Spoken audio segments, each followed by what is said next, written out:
Magandang araw Pilipinas, Luzon, Visayas at Mindanao. Sa lahat po na nanonood po sa DZRH News Television, magandang araw po sa inyong lahat. Kahit anong oras nyo po na papanood dito, maraming salamat. Gabi, madaling araw. Sa mga nanonood po through Facebook Live, thank you very much. Maraming salamat sa mga comments po ninyo, sa mga shares po ninyo. Thank you very much. I-share lang po ninyo sa inyong mga kilala, lalong-lalo na sa mga kababayan natin sa ibang bansa. Oo, yung mga nakakalimot na sa ating mga batas, tapos umuwi sila dito. Yes. Sila yung minsan nakaka-violate. And of course, sa lahat ng mga viewers natin sa YouTube Live. Wow! Uy, sa lahat, thank you pala. Ang dami palang nanonood dyan. Totoo, at saka in fairness, nakita ko na minsan yung comment yan, tuloy-tuloy. Oo nga, saka anong tawag dito? Kasi Buhay na dito sa buhay. Pilipinas, may problema sa internet. Pero sa bansa nila, wala masyadong problema Oo, Kaya kaya okay dire-diretso lang. lang. So para sila nanonood talaga ng TV. Correct. No? At saka dun sa mga minsan, kasi may nagko-comment sa atin na may problema daw tayo minsan sa audio, kaya parang nagbabuffering. Siguro sa internet nyo rin po, i-check nyo rin. Oo, check nyo. Palagi ko nasa Pilipinas kayo. Oo. Welcome to the Mga Philippines. ganyang problema nasa Pilipinas. Correct, oo. Magandang araw po Pilipinas. Ito po ang Legal Minds. Kami po inyong mga kasama. Ako po si Dennis Antinor Jr. At ako po si Bien Dacles. At sino mga kasama natin ngayon? Bien? Of course. Mamaos ako Oo nga Kakanta pa naman ako bukas. Busy ka kasi. Kakanta pa naman ako bukas Ipahinga mo na yun mamayang gabi. O sige, ito na ang ating mga kasama for today. Syempre, usapang legal, usapang batas, Ito nandito ang may lang. legal mind. Ito ang tunay na may legal minds. Ayan, ang ating kasama si Attorney Pogi, Attorney Mark Tolentino. Hello, good day sa lahat. Good day. Ayan. Ayan. Batiin mo yung mga nasa ibang bansa na gustong malaman kung may asawa ka o wala. Correct, oo. Sinasagot na nga namin na meron. Maraming nagtatanong totoo sa Then yung mga comment. views natin sa yung video, lalo na pag family cases, umabot ng 10,000, 20,000 views. Naku, hindi Oo. lang. Attorney. Correct, tapos sinishare pa yan. Yung personal account ko lang, hindi kasama sa DCRE. Oo nga. Yun yun. Diba? Ang dami-dami. Oo nga, sa account nyo lang. Sa Ayan. account nyo lang. Oo. Dami-dami Ay. talaga. Hello! Saka, oo nga, minsan kasi naano ko yung mga ano dyan yung mga views, yung mga comments nila, di ba? Iba rin.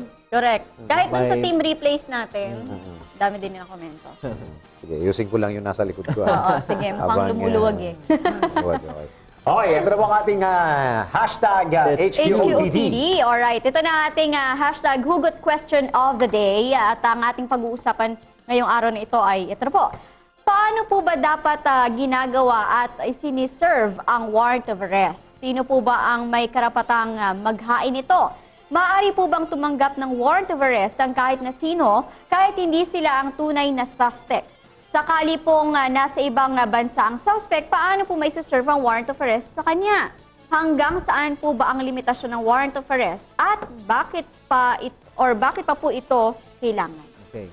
Yung warrant of arrest, so yung tanong natin, sino yung may authority na mag-issue To do it. ng warrant of arrest? Kasi dati ng 1973 Constitution, kahit hindi, ka pa pwedeng buhay general. nun. Hindi pa? Yes, pwedeng mga general, yung mga police officers, pwedeng mag-issue. But ngayon, incumbent judge lang pwedeng mag-issue ng warrant of arrest. Police officers? Dati, Attorney? pwede yan. Yung mga general order, mga basta head ng military officer, pwede. Parang Pwede. Judge Dredd, Oo. Kasi Judge Dredd, kaya na nilang magbigay ng ng desisyon.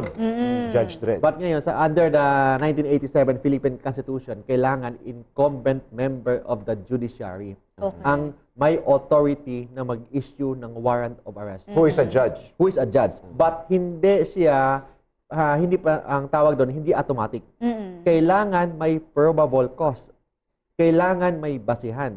So, bago siya mag-issue ng warrant of arrest, kailangan titingnan niya yung evidence, kung may basihan ba bago mag-issue ng warrant of arrest. And kailangan yung warrant of arrest naka-specify, specifically nakalagay doon yung pangalan kung sino yung arrestuhin. Assuming na walang pangalan kasi kilala siya, but hindi nakuha yung pangalan. Pwede yung tinatawag na John Doe warrant. It's possible, John Doe warrant, but as a general rule, void yun. May exception kung naka-specify doon na nakalagay talaga doon na siya yon. For example, otherwise known as alias, kung sino yung pangalan niya. Hindi natin alam yung pangalan niya. So it's Si Boy possible. Tirik, sabi mo. Oo. Pwede pa rin ma-issue yung warrant of arrest. Okay. Ang tanong, paano i-serve and paano i-issue? Noong una kasi, pag may warrant of arrest, normally, pag may complaint sa criminal case, mag-file ka muna ng kaso sa fiscal's office. So may tinatawag preliminary investigation. After that, the fiscal will be the one to recommend to the judge na kailangan mag-issue ng warrant of arrest. Hindi automatic yung judge mag-issue ng warrant of arrest because of the recommendation ng fiscal. Kung tingin ng judge may kulang pa yung evidence, pwede ang judge mag-require sa fiscal na you should present additional evidence kasi kulang. Or normally, ang ginagawa ng judge, pag may recommendation ng fiscal, automatic yan, nag-issue ng warrant. Normally yan. Normal. Pero minsan, lalo na pag may kulang yung evidence, pwede yung judge mag-require ng additional evidence. Okay. Pag for example, may warrant of arrest na.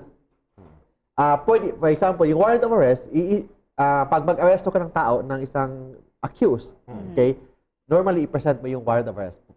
Kakato ka, ikaw yung police, kakato ka, Magandang hapon. Magandang hapon, arrestuhin ka namin kasi may warrant of arrest kami. Magandang hapon, ma-arrestuhin ka na.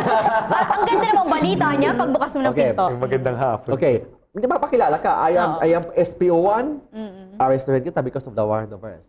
So yun yan. And minsan ipapakita yung warrant of arrest. But hindi yan mandatory. Pwede yung warrant of arrest ipapakita sa accused or sa i-arrestuhin after the arrest. Pwede naman yan. After the arrest, pwede Pero sa presinto na. Pero that's immediate attorney. Yes. Not necessarily. Pero kung As soon as- dinemand yung pamilya at nung nasan yung warrant akusado, of nasa ang arrest? warrant of arrest nyo? Pwede. Pwede yun. Pwede yun. Pero pag hindi niya dinemand at nakalimutan niya, nataranta siya, pwede siyang arrestuhin. Pwede arrestuhin. Anyway, hindi mandatory na kailangan ipakita bago arrest. Kasi pwede naman arrest muna bago ipakita. Pero pagka hiningi at dinemand nung aarestuhin, pwedeng ipakita. Pwede ipakita anytime. Pero pag nag-demand siya at wala yung warrant of arrest, na misplaced, na wala, pwede bang arrestuhin? Pwede pa rin arrestuhin. Pwede pa rin arrestuhin as long as na may warrant. Basta after the arrest, ipakita mo yun. Pero paano malalaman yun na may warrant? That's why, delikado din yung mga police kasi they cannot arrest kung walang warrant except sa may mga exceptions. May warrantless arrest. May diba? warrantless arrest. Pag normally, ipapakita talaga nila yan. Or at least, dala nila yung warrant of arrest. Kasi pupunta sila doon, arrestuhin yung tao tapos walang warrant, delikado sila doon. They can be administratively and criminally liable. Ang tanong dyan, may expiration ba yung warrant of arrest? Correct. Okay. Kasi iba yung search warrant sa warrant of arrest.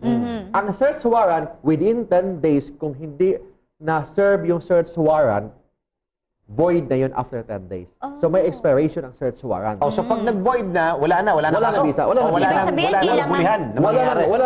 Yung search Yung warrant. search warrant. Yung search But warrant. yung warrant of arrest, ang sabi ng batas, after 10 days, kasi yung warrant of arrest nakalagay doon, PNP chief of Pasay City, for example lang yan, you're required to arrest Juan de la Cruz. Within 10 days, after 10 days of the date of the receipt of that warrant of arrest, kailangan yung police na yan magpupunta sa judge, should report to the judge na bakit hindi niya na-arrest or kung na-arresto man niya within 10 days. So may reporting pa na mangyayari. Within 10 days After yun. 10 days. After 10 days. So Okay. para sa i-explain mo sa judge kung bakit hindi na ibigay na Oo, i-serve sabihin yung natin warrant. umalis siya. But, hindi ibig sabihin na wala ng visa ang warrant of arrest after 10 days. Okay. Walang expiration ang warrant of arrest unless lifted by the judge. Ang warrant of arrest ay parang ay parang wanted ka na niyan? Ibig sabihin, pwede mo bang tawagan yung mga pulis sa iba't ibang bahagi ng Pilipinas kung i-fax ko yung warrant of arrest, para ka nang wanted at pwede ka nang hulihin kahit saan? Yes. Okay, Chan. Kasi Yung warrant of arrest ba wala nakalagay na specific kung anong presinto at sinong pulis ang manghuhuli doon sa suspect? Kung saan siya dadalhin. nakalagay lang doon na yung name ng police na mag-arrest ka. Okay. But anybody can arrest a person. Lalo na pag may warrant. Basta nasa otoridad. Yes, ganoon. So kahit saang bahagi ng Pilipinas, pagka nalabas yung warrant of arrest, ma-fax man yan, kahit nasaan ka, pwede kang hulihin ng otoridad. Pwede kang hulihin basta within the jurisdiction ng Pilipinas. But outside the Philippines, hindi na pwede yun. Within the jurisdiction of the Philippines. And another one, any time of the day or night. Hindi nakalagay doon na kailangan umaga, kailangan Monday, kailangan Tuesday, kailangan Wednesday. That's Pero may why nakalagay na gano'n? Meron bang ibang gano'n? kailangan baguhin yun. Kasi that is in violation of human rights. Kaya nga. Oo, kasi pwede, natutulog din naman For sila, di ba? example, hulihin ka ng Friday. Friday, hulihin ka. Wala namang office. Normally, unless may mga contact ka, wala namang judge na mag-work ng Saturday. Correct. So, Sunday. So Monday na. So it means tulog ka muna doon, Friday night, Saturday night, Sunday night. Sunday night. doon ka muna matutulog sa kulungan. Sa kulungan, Monday ako ka pa makalabas. Yun eh, kung wala kang friends. Wala mo nakalagay sa batas na kailangan alagaan nyo yung na-warrant of arrest ninyo. Oo, lalo na pag umabot ng Sabado at Oo, Linggo, di pakainin nyo ba? ng masarap yan, patulugin nyo ng maganda kasi hindi pa naman kriminal yan. Oo. Yan. So that's why I think kailangan baguhin yung saligang batas natin na kailangan i-serve yung warrant of arrest. Kailangan Weekdays lang. Weekdays lang. And pwede Monday, Tuesday, Wednesday. Hanggang Thursday pwede siguro. Hanggang Thursday, para at least Friday, may time pa na mag-bail. Oo, Diba? correct. And kailangan, wag naman yung gabi. Oo. Except kung necessary talaga. Except yung mga yung mga Like sa heinous drugs crimes siguro, talaga. yung Ganun, ganyan. pwede, but normal cases, wag naman pag gabi. Kailangan at least may office hour. Parang gano'n. Pero yung una, sinabi mo kanina, attorney, yung unang ebidensya, mapupunta muna kanino kay fiscal? Hindi fiscal. Fiscal. Fiscal. Okay, akala ko fiscal. Sorry. Bibigay sa... Nag-fix ba sila? I think they're fixing it, ha? Sorry. Fiscal, oo. Fiscal yun, hindi fiscal. Hindi po fiscal. Oo. Kumbaga, pwedeng ibigay muna sa fiscal, sila ang magde-decide kung ito ay worthy na bigyan ng warrant of arrest ng judge. Ang fiscal will conduct preliminary investigation. Investigation, Ang oo. preliminary muna. But hindi ang fiscal ang mag-issue ng warrant of arrest. Recommendation. The fiscal can only recommend Oo. for the issuance of the warrant, but hindi automatic ng judge. Hindi ibig sabihin, pwede ang judge susundin yung recommendation ni fiscal, pwedeng hindi. Okay. Kasi ang fiscal is only recommendatory. So it is the judge should be the one to determine whether or not may probable cause ba, may basihan ba ang pag-issue ng warrant of arrest. Yan. Okay. So, doon muna sa fiscal pala. Oo, sa fiscal muna. Dapat friends kayo ng fiscal. Dapat Para hindi ka medyo- na-imbestigahan Oo. pa.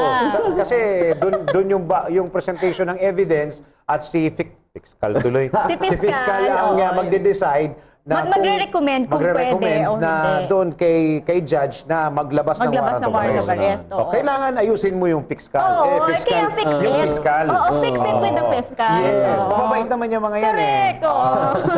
Pero paano yun, attorney? Kung kunwaring nakatunog itong si accused. Fiscal? Hindi, si accused. Si naman. accused. Oo. Nakatunog siya, tumakas na alam niya magsuservan siya ng warrant of arrest. Nakalabas siya ng bansa. Paano yun, attorney? Paano mo mahabulin? Wala na. Except kung may Paano sila mahabol? extradition treaty yung bansa na yan. Kasi yung extradition treaty, for example, extradition treaty with the other country, for example, Philippines sa US, may specific crime. Pwede kang mag-request doon sa country na yon na hulihin yan, but kailangan yung extradition treaty na-specify. Anong kaso? Pwedeng sa drugs, murder, mga ganun. But kung hindi nakalagay doon sa extradition treaty, hindi pwedeng hulihin yun. Pwede sigurong i-coordinate sa Interpol. Hindi mo pwedeng Para Interpol, i-hunt. but kailangan under extradition treaty. Kasi doon sa bansa. for example, yung kaso niya is only BP-22. Kasi tumalbog yung cheque. Yung cheque. Wala Wala na yan. sa extradition Ay, treaty. kaya yan. pala yung iba hindi na bumabalik. Ng bansa. Wala na yun. Ay, grabe. Hindi mo pala mahahabol yung Oo, ganyan. ganun yan. So, Depende pa sa weight. So, ang warrant of arrest, I repeat, warrant of arrest is territorial in nature. Okay. Same also with criminal case. Kasi, di ba, ang warrant of arrest is in relation to crime. Hindi ka naman pwedeng hulihin kasi may utang ka. Kasi when we say warrant of arrest, we are talking here of criminal procedure. Okay? So, there is a crime involved. Pag crime yung pinag-uusapan natin, kailangan territorial. So, kailangan nangyari ang krimen within the Philippines. Within the Philippines. Okay? Kung nangyari ang krimen outside the Philippines, walang jurisdiction ang Pilipinas except kung yung Pilipinas at saka yung country na yun may extradition treaty. But normally, yung extradition treaty, limited lang yan kung anong mga crime. Hindi lahat ng krimen yun. Babanggit ba ako ng pangalan? Kasi gusto kong itanong sana yung kay... Example na lang. Itago na lang natin sa Pangalang. pangalang Maya Digito. Ay, oo. Ang hirap naman malaman yan kung sino. Sige. Hindi ko kilala yan. Hindi ko Hindi close. masyadong Hindi ko siya kilala Sa eh. kaso na yan, hindi Ang masyadong hirap kilala. malaman ng kaso niya. Oh, Hindi sige. nga nasa Senado. Okay. Paano siya nakalabas kung sinasabi mo kanina, attorney, na wag naman sanang Friday kasi wala naman talaga ng judge ng Sabado, Linggo. Hindi mo naman pwedeng i-require yan Correct. na magtrabaho at mag-release siya ng release order at napiyansa na yan. Bakit si Maya, itago natin sa pangalan Maya Digito, alas 2 madaling araw na release. Nakalabas. So, I think kailangan tanungin natin yan. Kasi normally, ang judge, nag-work lang yan 8 hours a day. 8 hours a day, normal ha? Monday to Except Friday. Monday to So, ibig Friday. sabihin, parang 8 to 5 lang yan, attorney. 8 to 5 lang. Oh. Okay. Extraordinary. Extraordinary Kasi friends yan, ha? pag government kasi walang overtime. Oo. Walang overtime. Wala po. Walang overtime, pero ewan ko kung may under the table, but basta walang over the time. Eh, bakit yung iba Oo, inaabot ng overtime. alas 10 sa gabi? Walang overtime sa government. So 8 to Okay. 5 lang yun. So ang ibig sabihin, pag nakalabas after 5 o'clock, nakapiyansa siya, may nag-issue ng release order. Please don't forget na pag piyansa yung pinag-uusapan natin, hindi ka pwede mag-apply ng piyansa kung hindi ka muna arestuhin. Arrest before bail. So arestuin ka muna. Kailangan nasa loob ka ng kulungan Yes. muna. You should be under the jurisdiction. Okay. For this case, naresto siya. Anong oras yun? Mga 4 o'clock. 4 o'clock. Hapon, oo, correct. 5 o'clock, wala nang court. Wala na. Diba? Tapos nakalabas siya 2 o'clock. Ibig sabihin, Umaga. may nag-issue ng release order. Meron siyang extraordinary. Hindi, kasi kay May Digito naman, hindi naman siya Friday, ano? Hindi naman, pero siya, pero still madaling kalagitnaan. araw yun. So it means baka masipag yung judge. Baka nga. Masipag nag-work. Congratulations! Night shift yung judge. Correct. Pero yung ganyan, attorney, kasi I believe sinerve yung warrant of arrest ni Maya sa sa Rockwell. Oh, yes. Habang nasa Rockwell siya. Paano yun, attorney? Ibig sabihin, pwede ba kahit saan mo iserve? Basta makita mo yung yung accused? Hindi, pag warrant of arrest, kahit saan. Basta within the jurisdiction ng Pilipinas. Okay. Regardless of the situation. Yes, Oo. regardless of the situation. Yun lang, minalo siya. Nasa mall siya. Paano kung Paano kung ikakasal? At Oo any nga. time of the day or night ang Oo, sabi ng wala batas. eh. Kahit Any anong occasion, sitwasyon. any situation. Batas kasi yan. Yes, Whatever anytime, circumstance. Anytime, Oo, anywhere. Oo. Day or night. Sa nangyaring ito, kumbaga, yung judge na nagpalabas ng warrant of arrest, attorney, hindi yun yung judge na nagbigay ng bail. Normally, Magkaiba. Baka yun, makaiba. Hindi Baka nila magkaiba alam. yung dalawang But- judges but it is- na yun. But it is possible. Oo. It Pero is it's possible. Kasi yung kaso naman niya, yung bail naman niya is a matter of right. Kasi falsification lang yata yun, for falsification of a document. So penalty doon is only below 6 years or 6 years. So pwede piyansa, yun. Maliit lang, 6,000 kumbaga. pesos. 6,000 pesos. Ang ibig sabihin doon, Kaya? ang ibig sabihin doon, yung bail niya is a matter of right. Ibig sabihin, ang judge has no discretion whether or not to grant bail. Upon application ng bail, automatic talaga na ibibigay ng judge. At doon nag-ano yun, sa right. Basta pag yung kaso within the jurisdiction ng MTC, before conviction or even after conviction, bail is a matter of right. Basta Hindi na pwedeng questionin yun nung nagbigay ng desisyon ng so judge. yung judge, in fairness of the judge has no authority to decide. Kasi wala siyang hindi siya under the discretion niya eh. Right ng tao yan. So Right kapag na. nag-apply, Karapatan ng tao yan. kapag nag-apply yung sa kanya, may authority talaga siya na issue talaga ng Pero release can order. he question the release order, attorney? Hindi mag-question kasi it's a matter of right. Oo. Ang tanong lang, bakit 2 o'clock ng umaga? Oo. Ang madaling araw. Bakit? Kumbaga parang walang office, hindi siya regular Maybe yung night office. shift. We don't know. Baka may ganong service na ngayon na 24/7. Baka. Overtime Wala ng mga tayong alam, staff di ba? yun, ha? Oo. Malay naman natin, meron silang ginagawang o inaasikasong kaso. So baka may In judge fairness. na nag-work anong oras. Oo, Diba? yung mga ganyan dapat pinopromote. Pero attorney, yung Hindi rin. mga depende sa binibigyan ng promotion. Depende sa sa track record. Oo, yan. Ito, attorney, paano kung kunwari yung accused, sabihin natin nasa palengke lang siya at yung family niya yung nandun sa bahay, dun sinerve yung pwede ba yung family member ang tumanggap muna? Hindi, kasi... Or iintayin talaga, nilang dumating mula sa member ang bahay? ikulong. Hindi pwede. Kailangan hintayin. Kailangan siya talaga. hintayin. Okay. So, kahit saan, example, nasa mall, nasa simbahan, nasa sinihan, kahit saan, pwedeng katukin. Okay. Kahit saan. Basta may Basta warrant of dapat arrest siya ka. yung, kung sino yung accused, siya lang yung Basta don't tatanggap. forget na yung warrant of arrest, walang expiration unless na-lift yun ng judge. Ng judge. Yung mismong nagbigay ng warrant of yes. arrest. So, as long as walang lifting of the order, walang order na nag-lift sa warrant, it means effective and valid yung warrant. So, anytime pwede kang hulihin. Oo. Meron pala ako isang question, naalala ko na, attorney. Pag naglabas ng warrant of arrest at ikaw ay hinuli, ikaw ay may warrant of arrest, bakit merong sabi doon na hindi mo kailangan malaman or hindi mo malalaman kung sino yung nagsampa ng kaso? Hindi, dapat alamin mo. Kasi si May Digito hindi niya alam. Ultimo yung abogado nila, hindi nila alam kung sino nagsampa ng kaso. Hindi niya alam. So it means, yung kaso na yan, kasi pag mag-file kasi ng kaso kasi, for example, doon sa fiscal's office, preliminary investigation, the fiscal will issue a subpoena. So baka hindi niya natanggap ang subpoena. Natanggap nino po? May Digito? May digito. Baka hindi niya natanggap Pero yung yung subpoena. fiscal is coordinate with the judge. Di ba, Oh, yes. attorney? Iba yung nag-apply ng judge. Iba yung in-applyan niya ng warrant. Oo. So, ng release order, iba yun. Yung bail niya, iba yun eh. So, yung nag-apply siya ng tinatawag na... Pero wala ba nakalagay doon sa warrant of arrest kung sino nagpapa-aresto sa'yo at kung anong kaso mo? So that's why may technical issue doon. Oo. May technical issue. Kasi kung hindi man niya nabasa, at least 'di ba dapat nga nasa warrant Kasi sa warrant yun. of arrest, kailangan nakalagay doon kung anong kaso, saan final, anong title ng kaso. Wala nakalagay. Oo nga, saka kung sino yung Parang questionable, ano? Herodes na nagsampa ng kaso para ikaw ay arestuhin. Ganun yan.